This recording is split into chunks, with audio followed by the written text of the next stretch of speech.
ಇಬ್ರಿಯರಿಗೆ ಬರೆದ ಪತ್ರಿಕೆ ಅಧ್ಯಾಯ 9.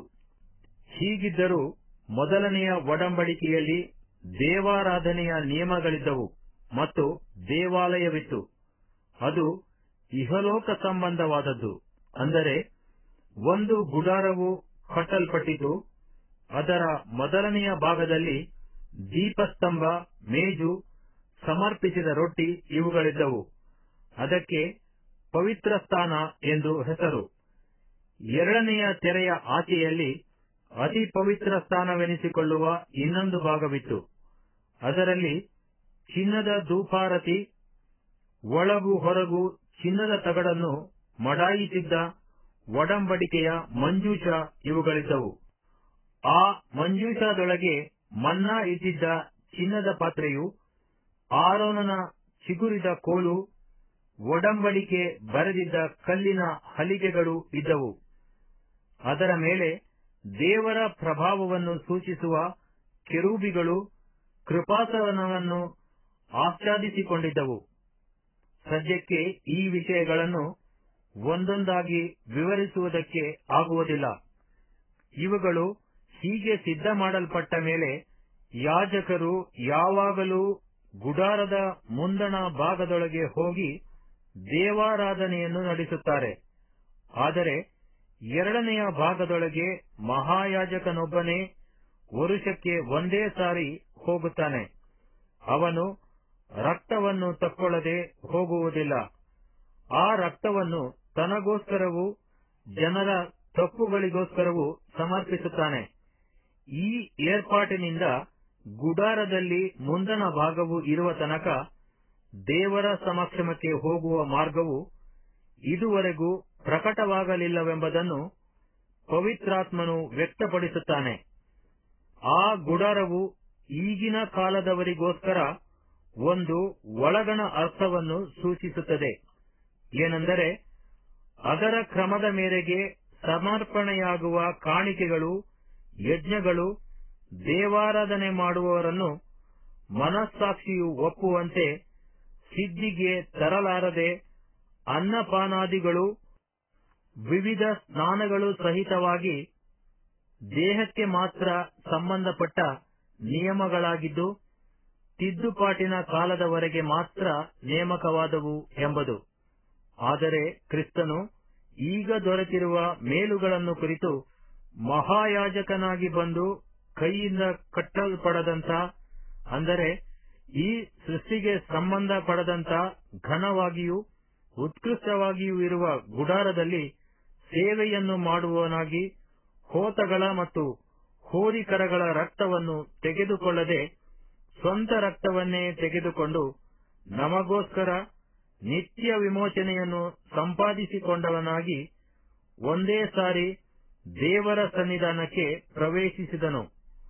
ಹೋತ ಹೋರಿಗಳ ರಕ್ತವು ಹೊಲೆಯಾದವರ ಮೇಲೆ ಚೆಲ್ಲುವ ಕಡಸಿನ ಬೂದಿಯು ಶರೀರದ ಹೊಲೆಯನ್ನು ಹೋಗಲಾಡಿಸಿ ಪವಿತ್ರ ಮಾಡುವುದಾದರೆ, ನಿತ್ಯಾತ್ಮನಿಂದ ತನ್ನನ್ನು ತಾನೇ ನಿರ್ದೋಷಿಯನ್ನಾಗಿ ದೇವರಿಗೆ ಸಮರ್ಪಿಸಿಕೊಂಡ ಕ್ರಿಸ್ತನ ರಕ್ತವು ಎಷ್ಟೋ ಹೆಚ್ಚಾಗಿ ನಮ್ಮನ್ನು ನಿರ್ಜೀವ ಕರ್ಮಗಳಿಂದ ಬಿಡಿಸಿ ನಾವು ಜೀವವುಳ್ಳ ದೇವರನ್ನು ಆರಾಧಿಸುವವರಾಗುವಂತೆ ನಮ್ಮ ಮನಸ್ಸನ್ನು ಶುದ್ಧೀಕರಿಸುವುದಿಲ್ಲವೇ?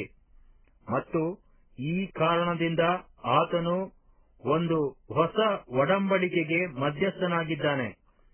ಮೊದಲನೆಯ ಒಡಂಬಡಿಕೆಯ ಕಾಲದಲ್ಲಿ ನಡೆದ ಅಕ್ರಮಗಳ ಪರಿಹಾರಕ್ಕಾಗಿ ಆತನು ಮರಣವನ್ನು ಅನುಭವಿಸಿದ್ದರಿಂದ ದೇವರಿಂದ ಕರೆಯಿಸಿಕೊಂಡವರು ವಾಗ್ದಾನವಾಗಿದ್ದ ನಿತ್ಯ ಬಾಧ್ಯತೆಯನ್ನು ಹೊಂದುವುದಕ್ಕೆ ಆತನ ಮೂಲಕ ಮಾರ್ಗವಾಯಿತು.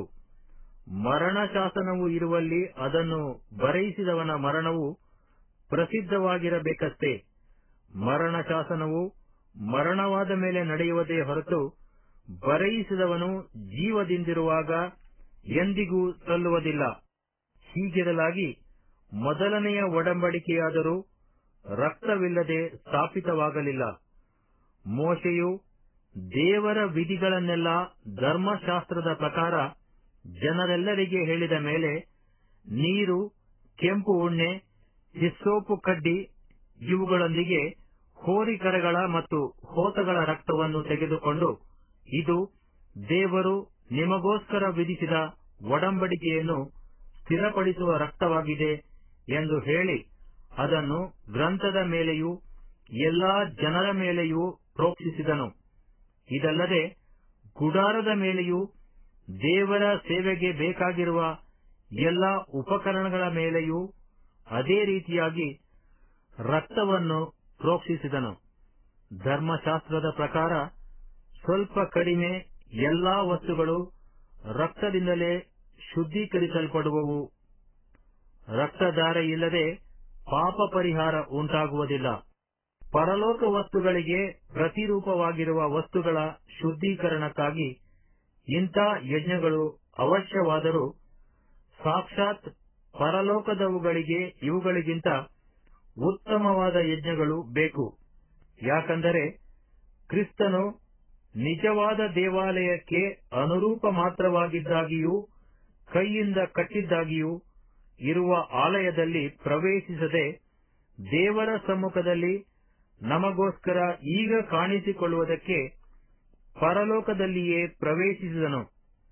ಇದಲ್ಲದೆ ಮಹಾಯಾಜಕನು ವರುಷವೂ ಅನ್ಯ ರಕ್ತವನ್ನು ತೆಗೆದುಕೊಂಡು ಪವಿತ್ರಾಲಯದಲ್ಲಿ ಪ್ರವೇಶಿಸುವ ಪ್ರಕಾರ ಆತನು ತನ್ನನ್ನು ಅನೇಕ ಸಾರಿ ಸಮರ್ಪಿಸುವುದಕ್ಕೆ ಪರಲೋಕದಲ್ಲಿ ಪ್ರವೇಶಿಸಲಿಲ್ಲ.